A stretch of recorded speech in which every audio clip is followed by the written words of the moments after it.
Hello and welcome to a new episode of On Air with Daikin. I'm your host, Matteo Dall'Ombra, and today I'm joined by a very special guest. We have Chris Yates, Chief Executive of FETA. Welcome. Morning, good to see you, Matt. Thank you for joining us.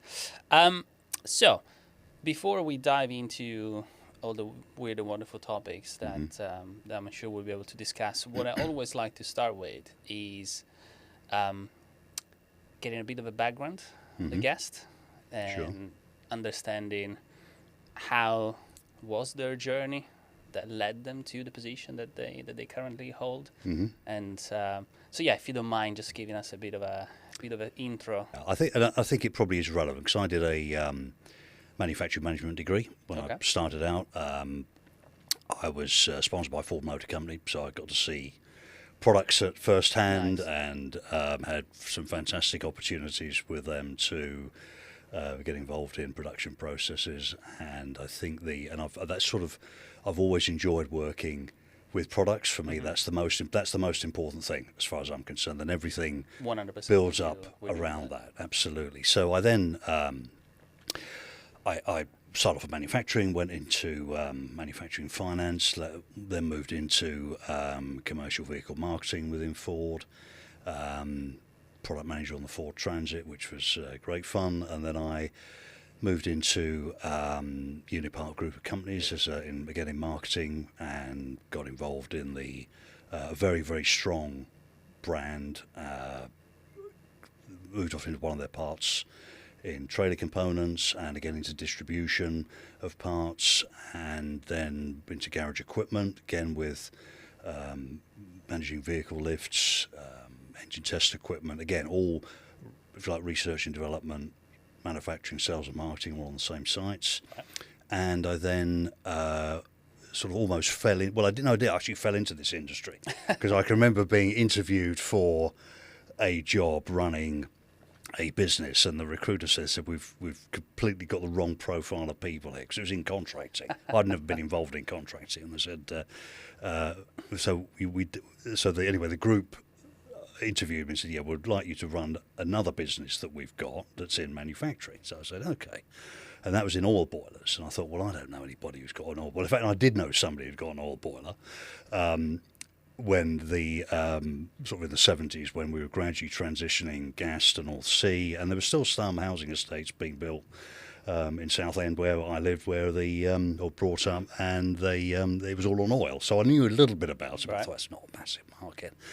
Anyway, ended up running this business up in Ipswich, and in fact, it was part of the Hubbard Reader Group as Bolts Boilers. So it's the connection with Daikin there, and really enjoyed it, and I liked the industry, but I've then sort of progressed through business I was running. I'd got it sold to Baderas in Germany, and then I got acquired by Bosch, and then I moved to been doing some consultancy work, and eventually ended up at Heating Hot Water Industry Council as a sort of technical director and policy, and enjoyed the trade association world, if you like. And I'd been involved as a member prior to that with Offtech. Then went back into a manufacturer with Johnson Starley, and then I moved to Corgi, which was the old Gas Safe Register, but it was at that point it was a licensing brand, but still heavily involved in this market. And then I sort of thought, actually, I could do with a change. I wanted to get more involved, particularly early 2021. So after coming out of lockdown, I thought really interested in building safety and the decarbonisation route. And then a few months later, this role got advertised. So I thought, okay, that sounds like it's beginning to align. And I then joined FETA. So I think I think from my point of view, it enables me to bring a lot of what my experience before to the role, which hopefully makes me more empathetic with members, particularly when everybody's time constrained. I always think you've got members' attention when they're in the meeting, which is what you want, because that's where all the knowledge of the industry comes from. They can, they all work very collaboratively and really get a good.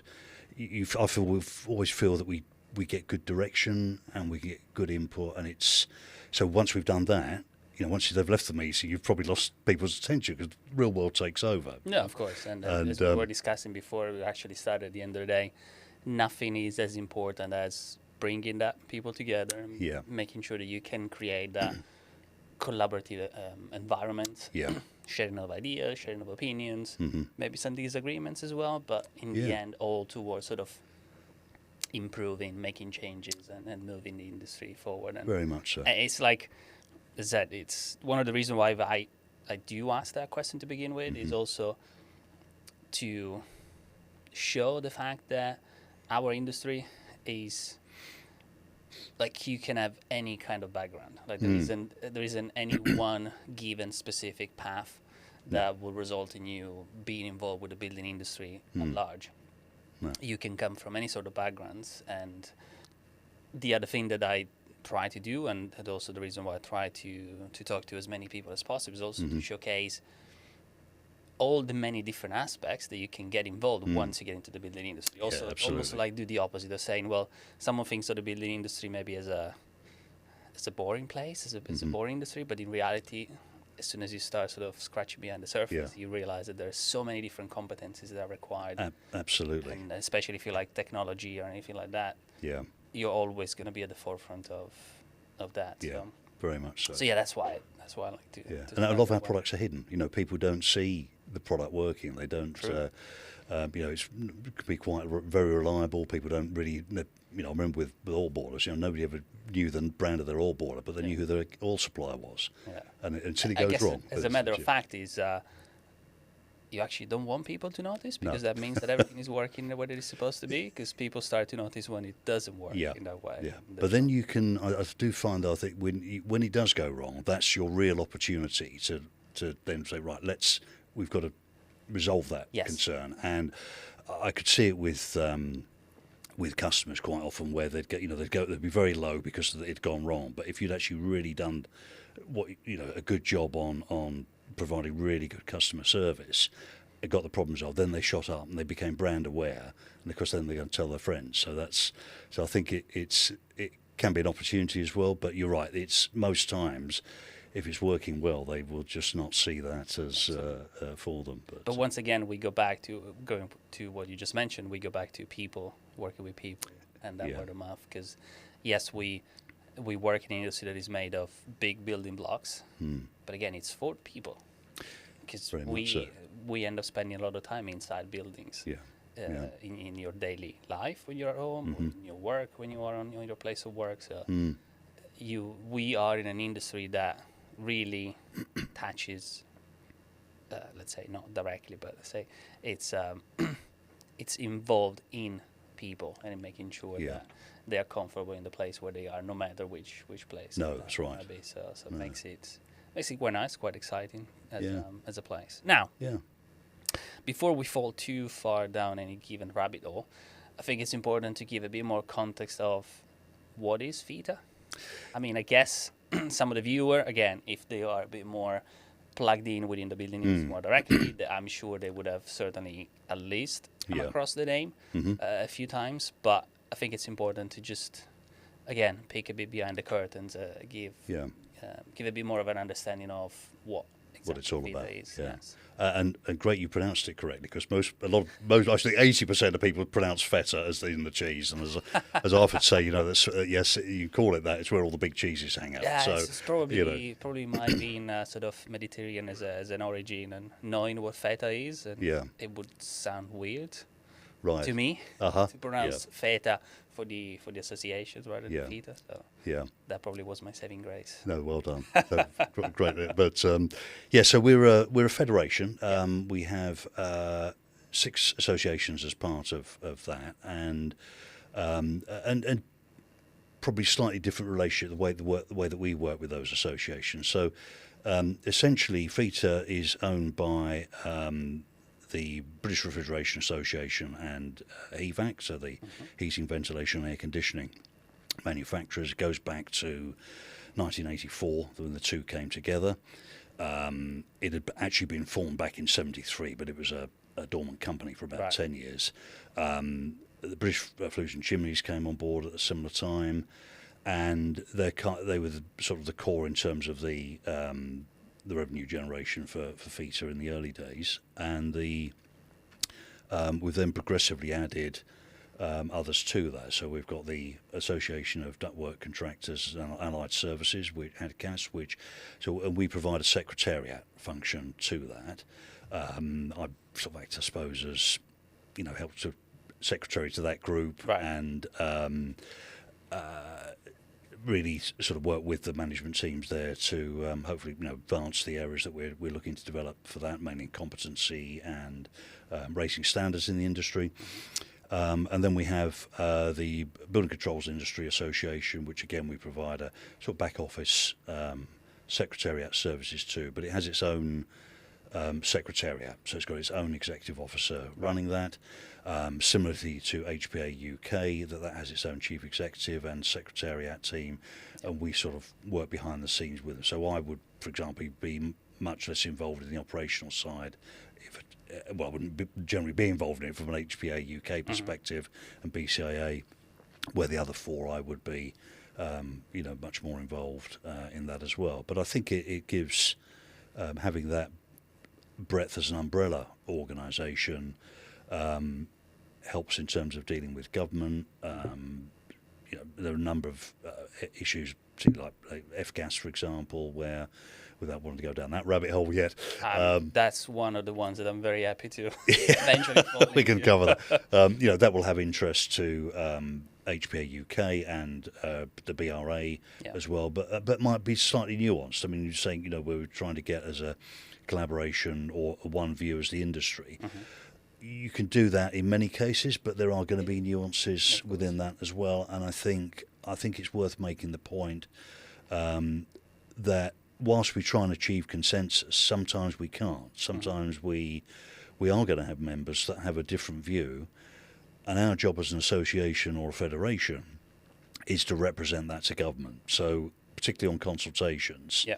And we generally get consensus, which is great. But I think it is important that we capture the nuances and differences, and then we're feeding that back into government, where they get a much more or much better overview of industry and where its challenges are, and seeing which groups would be impacted by a particular piece of legislation in a much more detailed way, which is our role. We need to bring that out from get members contributing, which they do. We consultations we have. We've got a system that I think works pretty well. Good contribution, and then we can feed in. But as I say, it's making sure that we're giving a proper representation of the industry. And I guess at the end of the day, like strength is in the numbers as well. Like the idea of bringing more people together, and so you can have your voice. It is, yeah, more. Very much, and at any level as well in terms of size of business. So, you can have people like yourselves involved in that who are working alongside SMEs that could be 20, 30 people, or even one-man bands. Yeah, but you've got, particular expertise in companies, and it is about being working collaboratively. And I think, for people getting involved with it, I think it helps commercially, if I'm being honest about that, where you get to see what's coming ahead of it. All the information's out there, but we can bring it in and filter it in a way and engage it with members where they can probably get a better understanding of what the implications are, so they're better prepared. And certainly when I've been on the other side of the fence as a member, I can think of many cases where, as a company, we were way ahead of the game, if I'm being honest, in terms of thinking, right, we can see what's going on. Yeah. We can make our changes now. We can talk to the market, and help to educate people to the changes. But I guess it's also kind of a result of the commercial nature and the commercial base that many of these companies are versus, for example, the speed at which a government would operate. Yeah. Like if you're a commercial entity, you want to always be at the forefront. You always want to push forward. You want to always to be quick and fast and agile, so that you can respond to the market, which very much so. The demand is even faster at changing and asking you to do different things. Yeah. But then you're confronted with the reality of some of the slowness on the other side. So that's, I guess, really where the other benefit is, so that you have you know that you have one point of contact that they can then funnel all of these chaos, I guess, in a sense, maybe that goes on underneath, rationalize it, and bring it forward to other entities to be heard. Yeah, and I think we've that's definitely a benefit of that. I think we. When we're feeding back on consultations, we'd look at the breadth of the report back, the amount of people that we've had involved in that. I think it's what I think I always see is the people that are involved want to see the industry move forward because it makes the industry better. It makes it more, as you say, much more agile. I think because government isn't always that fast, and I can think of things on the F-gas consultation that came out to reduce the quotas. Training was a big area that we were really concerned about. That in the EU, they were mandating training that for handling of all refrigerants, not in the UK one. For us, we're thinking, well, that makes, as our move to more lower GWP, higher flammability, we're actually potentially increasing risk in the industry. So we've lobbied hard on that. We've done a lot of political advocacy, got government to agree to consult on that. But from an industry point of view, we can start having those conversations with members really early, and particularly through our membership of other refrigeration, like ACRIB, for example, the Association of, or the Air Conditioning and Refrigeration Industry Board, which covers a broader spectrum of the industry. And through that medium, we've been able to look at the impact of training, get the industry feedback on that, go to government, say, look, there's a solid will to move this forward. And it starts industry having that conversation with the training providers and qualification aspects as well to get industry ready. And maybe we need to be pushing hard for setting our own standards and don't wait for government. Yeah. Because we need to be getting that message out there that the world's changing. You need to be thinking about the risk and ensuring that you're competent in dealing with these changes. Training needs. I don't even know where to start, but how it is such an important component. Yeah. And I think that's also, it would probably be the easiest way to change the perception that sometimes is given to technologies such as heat pumps. Mm-hmm. When, unfortunately, still to these days, when you go online or you open newspapers and you read the headlines, many times where they're referred to as technology, does it really work? Is the future? Is it really going to solve like all of this uncertainty? And I think sometimes, if you were to trace it back step by step, you will get to a point where, if the right amount of training happened in the right amount of time, those probably would have not surfaced, and therefore we would not be in a situation where, after, decades, we're still questioning if heat pump is a technology which is actually viable. Yeah. Which again seems crazy to me that we're still at the stage of having to justify the readiness of the technology. Yes. Yeah. I think I guess I could agree to that. You'd know that better than me. I see it from the trade associations. Where just purely looking at the phone calls we would have coming into us, where you've got consumers might be concerned about something. I've seen it over the last 4.5 years. That's reduced significantly.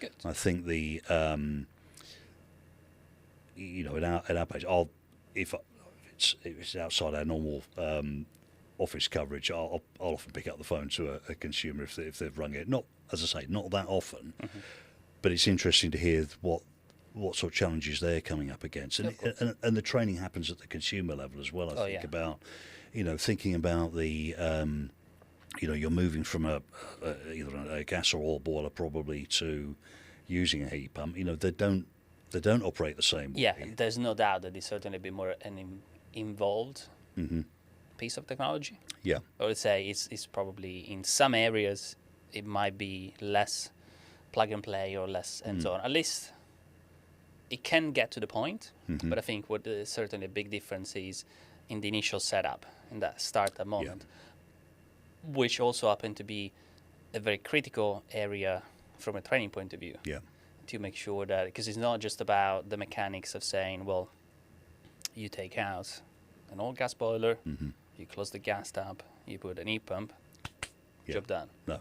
Actually, Not that at simple. that stage, that's a critical stage of making sure that it's truly set up in the right way for whatever type of building, commercial, residential, whatever it might be, to make sure that then it can become a thing that you can forget about it, and it can actually work. Yeah. So the training, when I think of training, I'm not really just thinking about training of the installations, but I'm also thinking training in terms of from a consumer point of view, making sure that the end user are quote unquote trained, made aware, but at least they know how to deal with a piece of technology that they are now living with, in a sense. Because yes, it's different than a dishwasher. It's different than I don't know, the washing machine or anything like that. Where it's a common ground. Everybody knows how to deal with it. If it's a new model or whatever, the same knobs.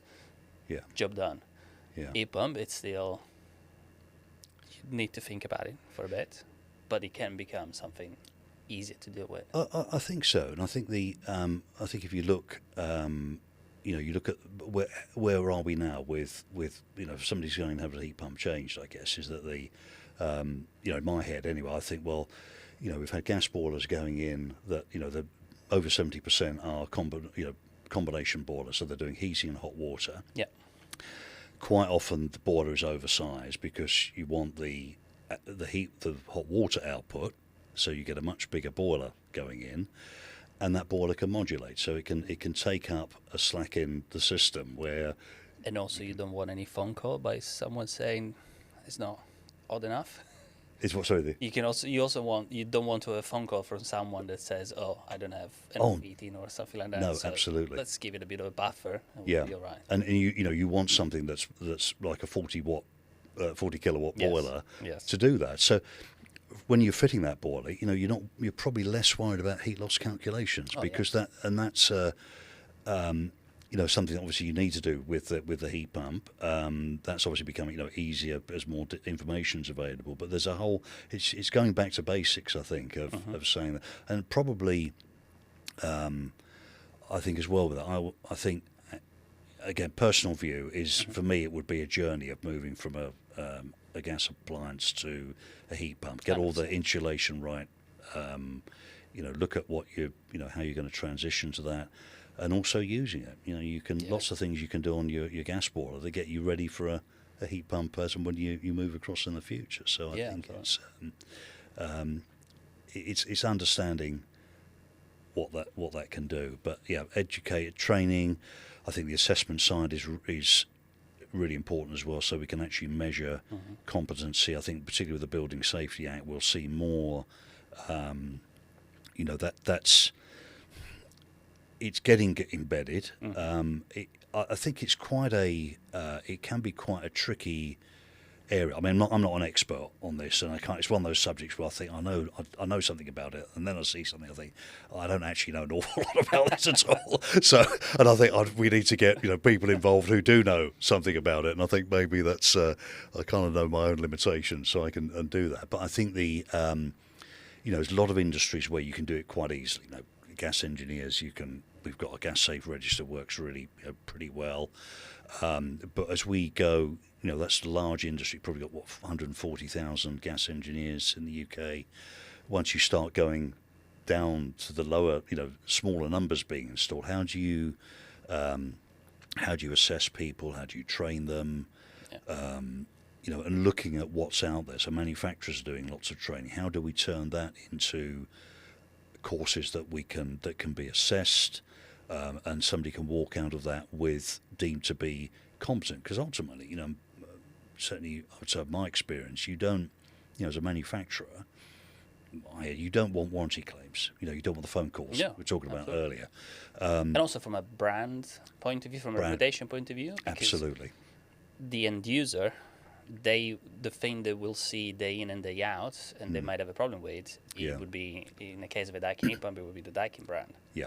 And so you also don't want that whatever happened during the chain kind of fires back at you, where we don't really have any involvement, because at some point we stop to have a direct involvement with the actual piece of equipment. Absolutely, and it could be an installation issue that's cropped up, but even so, then that's an opportunity then to step in and help work with the installers, get the see what's. And in personal experience, I can remember examples where you think, well, why did they get that wrong? And then you talk to the installer, think, oh, actually, yeah, I can see why that's happened. Then you change your processes to help improve that. So I think it's and that's why, even from our point of view, training has been always a massive thing on our head, on our radar. Yeah, we have training centers all around the UK. We made all our training courses free to attend for everyone, because we just thought we don't want that to be a barrier. Yeah, A barrier of entries or a barrier of adoptions. We just want to make sure that we give everyone the right resources at the right time to go out and be successful. Yeah. And sort of be able to grow in their own businesses. And that's a great message, I think, for the government, is that the culture is one of manufacturers wanting to train people on 100%. The use of that product, isn't it? It's not as if we're going from, look at the requirements of the Building Safety Act, and we're not going from a culture where a lot of the industry is not doing any training. It does want to do it, and probably other parts thinking, well, actually, we do want to put more in place. So, yes, having a way of capturing that, assessing it, which is probably the big difference, where you're assessing against minimum technical competencies, but then you could do that. All manufacturers say, okay, well, we'll make sure we've got all of that as part of our training, and then we bespoke to our particular product when they're actually with us as well. So 80% or less is core, and then you've got your own products. And fundamentally, it's nothing new. Like it's been done before. It's now just a different subject, maybe a different areas. Yeah. But we've been training people for many, many years on many different things. Yeah. And it just worked out. I guess it's more of a case of making sure that we don't take it for granted and we don't forget about that step now that we talk about a new piece of technology. Yeah. Yeah. And I guess it also perhaps helps in terms of if as an installer, if you're seeing that level of support, and it's and not everybody wants to be in the classroom either. I mean, that can be a challenge. But if it's seen to be helping them, if they actually, I do want to get trained up on the new products, or I'm being told about legislation changes that I need to look at, like the change in refrigerants, etc. The handling of that, moving towards more propane, and other refrigerants. So I think it helps to create an environment where people are looking for support and will take on board what they're being. And you're right on the delivery mechanism as well, like the idea that not everybody wants to be in a classroom, and that's something that we are also trying to figure out, like the right mix. Yeah. To make sure, because it's also like people learn in different ways outside of the industry and outside of what we are specifically talking about in general in life. People like to learn in different ways, to receive information in different ways. Yeah. They retain different level of information depending on what the medium is. Absolutely. And so it's just becoming flexible to that and understanding that that's something else we do. I mean, I wouldn't consider this training, but this was also the idea of starting this podcast and this series was to just find a different way to spread the messages and talk to people and communicate with people, and by chance maybe someone get something new out of it. Yeah, job done. Absolutely. Yeah, and it's it's as you say, it's because also like nowadays you're bombarded with information left and right. Yeah, you need it filtered, don't you? In some ways that you can. And there's what I think, and I don't know if you see the same, but certainly within our industry, there's also, because there are so many different voices, the message can also sometimes get confused. And so it's how can we cut through the noise, essentially, and we try to give some reliable information to the which is absolutely what the trade associations are there for, I think, where, I think we, I think we have to be thought leaders. We have to earn that reputation, if you like. I don't think you don't get it automatically. Yeah. So you've got to put good information out there, help people to take it on board. I mean, certainly one of our probably one of our biggest challenges is getting to installers, and because it's, there's lots of people out there delivering on it, and as you say, it's a noisy environment, isn't it? Yeah. We've got to have a way of what we don't want to be seen as, oh, you must do it this way. That's just going to turn people off. Yes. It's got to be. We've got to recognise what the challenges that people are facing, and make sure that we are listening to that, and we're making sure that we're reflecting back to government and to industry as a wider body of how important it is. I can remember years ago talking to an installer on gas products, and he said, "Well, my voice isn't important." I said, "Hang on a minute. You go into that household more times than anybody else. You've got a relationship with the consumer. You've got the most important job in this."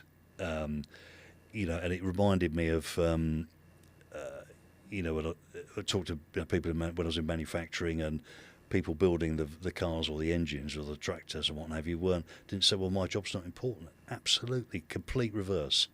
If you're not able to do your job properly, you're going to see a change in the quality of the products. And as I say, I think the installers have got are in such a strong position to enable this decarbonisation journey to happen. And whatever products you're in, the more we can support that and make sure the trade associations are delivering, guidance and acting as a way of helping those voices as well to get their points across, and change standards, change policies, and there are obviously other trade associations that are directly involved with installers, which will be doing that. But we need to keep doing more of that, and I think within all the groups that we have within FETA, that's a key consideration for them. So, 100%. Yeah.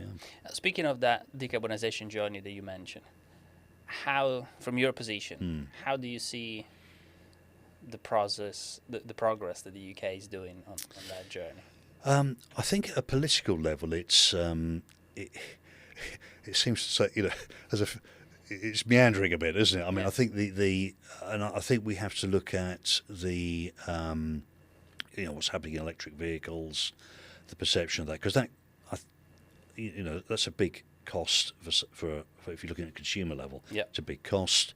From a commercial point of view, it's a large cost. But I think in my head, decarbonising, we've only got to look at what's happening in the world in terms of the weather conditions and what we've seen this year in particular. The world's changing. We have to reduce our energy consumption as a priority. And I think the decarbonisation journey is the right thing to do. It's right from sending the right message out to shareholders. In terms of you're much more concerned about the environment, and we should be looking to reduce our energy consumption. Heat pumps will be a part of that mix. There'll be other technologies that are either in place at the moment or will be get invented that can deal with that. But I think it has to be pushed by industry. I think if government policies change, which let's be fair, that could happen at the next election. There might be less of a priority on decarbonisation. I think as industry we have to look at ways of how can we maintain that. Right when we had the all the vaccination development with COVID, and for me that was a great example of where industry really collaborated and worked hard to make the changes. Government said, right, we will order this amount of product, and industry went off and built it. And I think I think it's great if we get the policies coming through that encourage that, but they won't always be there, and we'll see a fluctuation on demand. So we have to look at our messaging. What can we do to help all of the end users that are likely to come across it? That of again, education, the benefits, how you manage that transition. at a commercial industrial, how do you manage the capex transition on that? Because companies will have committed a long way ahead to upgrading their their asset base. So it's I think there are challenges there. I mean, let's be fair. I think, as I said, EV has changed, but I think encouragingly, when you look at the public trackers that Desnes do on where do people recognise the term net zero, and yes, they do. I mean, they may not fully understand what it is, and I think if you asked, you and I will have a different interpretation of it. Yes. So, but at least it's there, and I think by and large people, accept that we have to do things differently. Before this, we talked about recycling. Yes. Big change. We've all got lots of bins around everywhere, but people are making that transition. It doesn't happen straight away, but we're thinking about that and thinking, it's a good thing. We should be recycling. We should be, because it's not just, there's whole other macro issues that we have to consider that we should be taking on board. So I think, I actually think it's a commercial benefit as well by going that way. I think it's by having the, looking at the best technologies available, the technology will evolve as well. I think as the rollout increases, you're selling more, you're generating more revenue, you can improve the products in a way that makes them easier to install, commission, service, reliability, all things that in embryonic industries are probably more challenging. But I think it's a journey we're on, and we need to keep continuing with that. But as I say, government, there'll be some bumps in the road, but as an industry, we can recognise that and look at ways that we can manage our way through that process. I guess in a sense, where it would always help, and I, when sort of thinking from a point of view of a manufacturer, is sometimes some of the uncertainty doesn't help. No.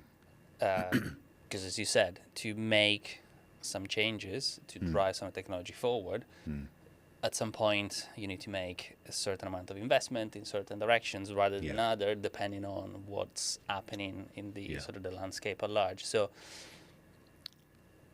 it's also great to have a bit more of a clear direction and say, okay, this is definitely what we want to do.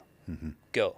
Rather than we may not, we may get to it at some point while when we thought about everything else, and all of that uncertainty kind of slows things down a bit as well, because of course you don't really necessarily want to commit on anything specifically 1000% if you don't know that that's going to be the true path forward, and things might change. So that's certainly where but again, working with association like FETA, that's where we can try and push to get to the certainty faster. Yes, that's right. It's that probably is the biggest challenge for manufacturers, isn't it? That it is uncertain what's going to happen next. I think if you look at building regulations and the way that's developing, we hopefully we'll see the new ones coming out in the not too distant future. But that'll be very much, as we know, it probably won't ban gas boilers, but it'll say the requirements on energy efficiency are such that a gas boiler probably won't. You can't probably install it. But I think certainly the probably the areas that they and I'm not an expert on this, but when I look at challenges around planning, about the frictional effects that stop the rollout. So there's the policy part, if you like, of saying we're putting incentives in to get the market moving, but you've got to unplug all these other things. Absolutely. The connection side of it, and it's you need to make it simple. You've got to make it really simple, because it's like human nature. You always want to go for the path of least resistance. In a certain sense, and that applies to life, to business, to all sort of decisions. So you really need to make it simple. So then everybody involved in the decision making, it's a no-brainer for them to say, let's go in that direction, and we clearly see how it's going to benefit everybody else. As soon as you introduce some doubts or some potential bumps along the road, then that's when you lose people, because they will just revert to do the thing that they've always been doing, that's always worked without any problem, without any itch. Yeah, but the world's changed, isn't it? You know, we've got more connections going onto the grid. We've got data centers coming in, and I think that's. I find sometimes I think we suffer a bit in the UK of lack of curiosity. Do we? I think so. Yeah, I think we, rather than saying let's look at that whole process about how we connect things to the grid. We look at, try and unpick what's really stopping us from making it quicker to hook up, to install products. You know, I cut my teeth on just in time when I was going through manufacturing, and I can remember machines moving from like a 24-hour changeover of tooling, dropped down to like less than an hour, just by thinking laterally about how do you improve it. You know, and you look at British cycling, marginal gains. You know, that's what it's all about, I think. And but we do have to unplug it. I think we've seen that with Gateway 2 issues about the building safety regulator. You know, challenges again on planning, and again, not an area of expertise for me, but just looking at what. No, that's definitely something that we've seen as well. You know, it's in a bit of a slowdown. Yeah. Of things moving forward and project moving forward. And that's where government can make a difference. You know, it can say, right, well, let's just unplug that. But it's probably the bits that are not going to impress consumers are less worried about. You know, so you're not going to get like the wow reaction no. if you slightly open up the funnel of Gateway 2 on the Building Safety Act. Like, people will say, what are you even talking about? Yeah.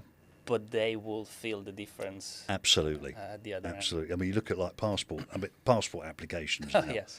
3 years ago, utter chaos. Now, I mean, I haven't got again, feedback from members.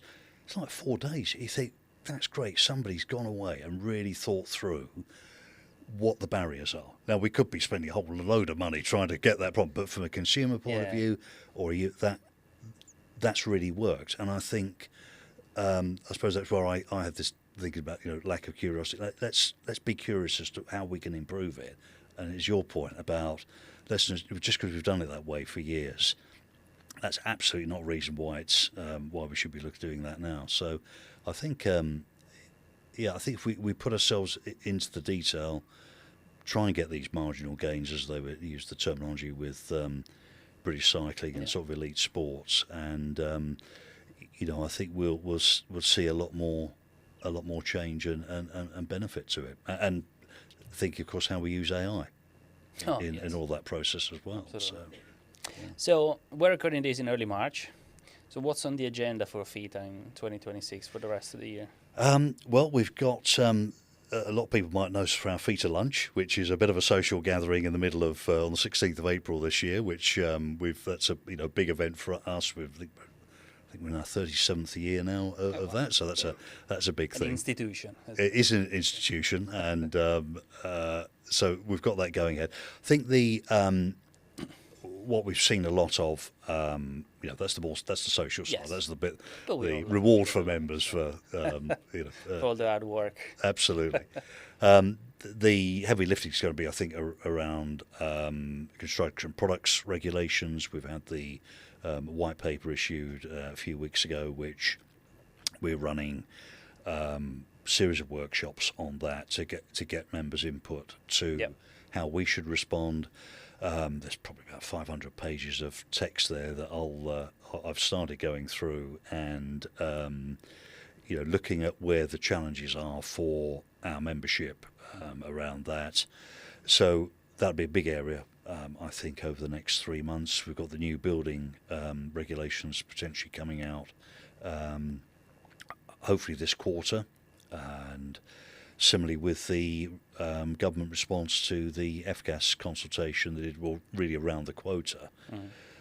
That will be a big thing for us as well, because I think the changes to quota how that's handled could have a big impact on the market. And whilst on a new build, if you like, if you've got a let's say heat pump going in there that's running on propane, I think the real concern for me would be have we got enough refrigerant to repair existing systems? So if you've got freezer cabinets within a supermarket, can they get the same refrigerant to repair it? 'Cause you can't put the new refrigerants in where you've used the existing ones. So that's a big thing. I mean, we've pushed back. We put in a hybrid solution to government on how we think it could be managed. We've been doing a lot of political advocacy around this as well, of raising awareness, and I think demonstrating to government, again, trade associations can do this because we're going as a united voice. We're clear on our messaging, and it's raising the profile on important issues and saying to government, look, this is important. You don't just think this is going to go, be a simple thing. It's not. It has got implications if we don't get it right. So we'll be watching this closely as to how that gets rolled out. And I think the point I would make as well, I think if what industry can sometimes get accused of, and I think I think it's fair to say I don't think there should be the concern about us in terms of saying we know where we need to get to. We know the decarbonisation journey. We need to get there. It's good for. It probably is. I think it is good for business that we follow that journey, but we need to do it in a way that we don't throw the baby out with the bathwater. We don't do it in a way that we cause market failure because we took too much quota out, and the quotas controls the amount of refrigerant that's on the market. So, in other words, if you can't get that refrigerant, and people walk into a supermarket and they can't get cold milk, government, you have got a problem, because those voters will be coming to your door to saying, look, this is an issue, and we need to manage that transition. And I think also where we can, let's go further. Let's go for best practice so that we can do things better and get to that end point much quicker. So it's as I say, I think we all understand where we need to get to. Similarly, on how building safety, we need to make changes. We need to encourage people to look at get a better understanding of products, how they perform, making sure you're looking at all the product declarations, the relevant standards that are there, what type of competency do you need to install them. We're doing quite a lot of work with through our membership of Actuate UK on a project called Transactable Buildings, where we've developed a portal. It's in its early stages. We've got it to a sort of minimum viable product position with dampers, fire and smoke, but it acts as a portal to say, look, if you want to know everything about dampers, here it is. Links to the manufacturer's website. Here's all the standards. Here's all the guidance documents that you need. You can use to consult on that and read, and that's going to be a benefit to designers, contractors, students starting out, and it's going to be free. So this is not about trying to make it a revenue generation. Mm-hmm. It might point to a British standard that you have got to pay for, but that's not what this will do. So it's about being the single source of truth, if you like. And it really goes back to full circle of what we were discussing about. There's so much noise, so much information. How do you capture? Absolutely. How do you help people to do the right thing, move in the right direction, be equipped with the right tools, informations at the time that they really need it. So it's great to hear about this, and we'll put all the links and all the references in the show notes, so then people great. Can go and see what it is. Yeah, and we are early stages of this stuff. We consulted with industry. I've been keen to really do with it. I mean, we've spent a reasonable amount of money developing it to this point, but from a FETA point of view, I have to sense check it with our members to say, is it something we're prepared to support? Yeah. Because if it isn't, then we need to rethink what we're doing. And we've been doing that consultation with our members, with other parts of the membership of Actuate UK, which is BESA, CIPC, ECA, so other trade associations involved, or bodies, professional bodies involved in that. sense check. And the key thing is, certainly from our point of view, our members are saying this is really useful, because we can now say to people when we're talking to specifiers, etc., don't just take our word for it. Go to that website, because that will give you the information that you need. And I think will also help that curiosity aspect of saying, okay, let me go and look at the certificates. Don't assume what you're told is correct. Go back to the source. Where's it come from? What are the parameters that the product was tested for, that you can then say, okay, does that fit with what I'm doing as a specifier and the application that I'm using it for? So I think it helps break down those barriers, and as you said, it becomes back to single. And it's also critical what you mentioned in terms of having the involvement of everybody and the buy-in by whoever needs to supply the information to go onto the portal, because the biggest battle with all of this kind of initiative is actually the maintenance long term. Because it's not easy, but let's say it's easier to start and to say, okay, this is a collection of information at this point in time.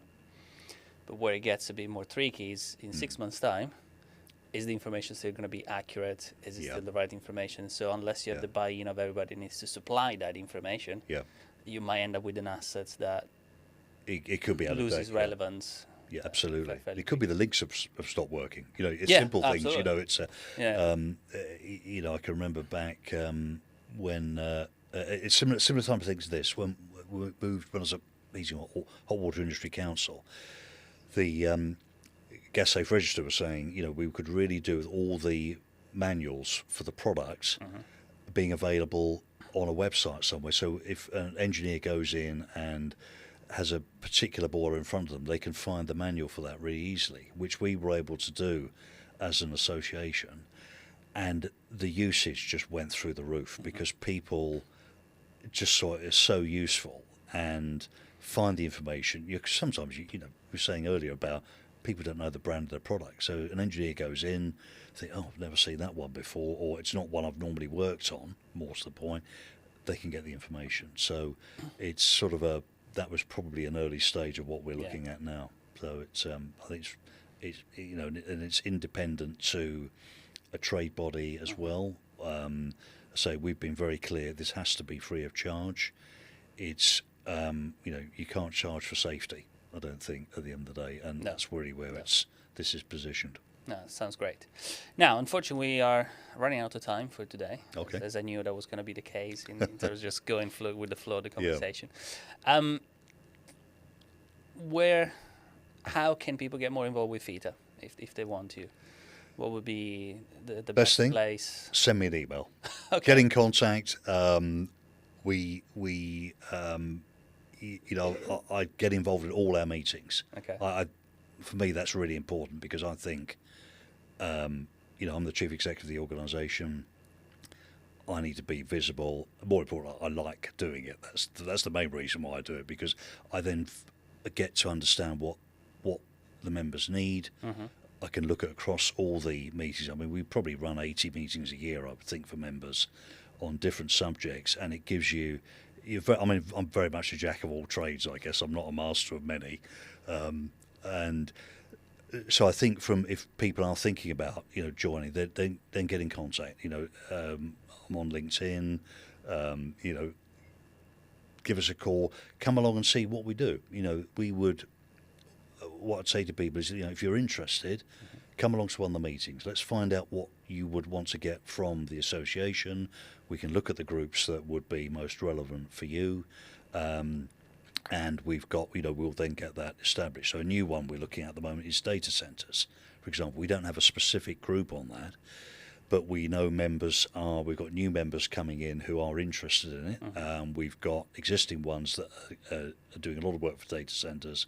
There's a call for evidence at the moment that we're responding to and we'll be collecting data on. And it's those sort of things where even if we're not doing something right now, we can create new groups. That the chances are that new member might think, oh, it's unique to them. It's not. It'll impact a whole lot of other people as well. But yeah, just get in contact. We can take you through what we're doing. find a way of you engaging with it that suits you and recognises how much work you want to put into it, or what you want to get from the associations, federation. So yeah, always more than happy to discuss that, because it's how we get a better representation of the industry and builds up the FETA credibility as well. That's great. As I said, we'll put all the reference in the show notes. But okay. Again, thank you so much for coming on this episode, Chris. Absolute pleasure. Great conversations. So yeah, we'll put all the links in the notes, in the show notes. If you're not subscribed, get subscribed. It's free. You can get it on. You can get the podcast on YouTube and all the other platforms where you normally get your podcast. Especially if you're interested in this conversation. Last episode, I was with Charlotte Lee of the ePump of the HPA UK. So there's quite a nice tie-in from that point of view. But yeah, I'll see you in the next episode. Bye.